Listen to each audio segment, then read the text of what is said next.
4 জন মারা গেছে তারা কিন্তু একই পরিবারের।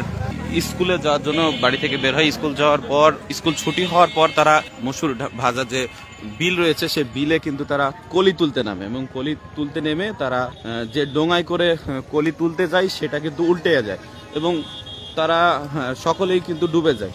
3জনকে পাওয়া গেলেও একজনকে কিছুক্ষণ আগে ফায়ার সার্ভিসের একজন কর্মী তাকে তুলতে সক্ষম হয়েছে।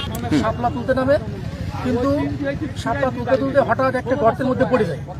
পড়ে যাওয়ার পরে 4জনই মারা যায়। স্থানীয় লোকজন 3জনকে মৃত অবস্থায় উদ্ধার করে এবং একজনকে এরা খুঁজে পাচ্ছিল না, যার কারণে আমাদের কাছে ফোন দেয়। আমরা এখানে এসে আমাদের ফায়ার ফাইটার নামাই। ফায়ার ফাইটার নামানোর পরে কিছুক্ষণ খোঁজার পর আমরা সর্বশেষ মৃত ব্যক্তিকে উদ্ধার করিয়া পরিবারের কাছে হস্তান্তর করি।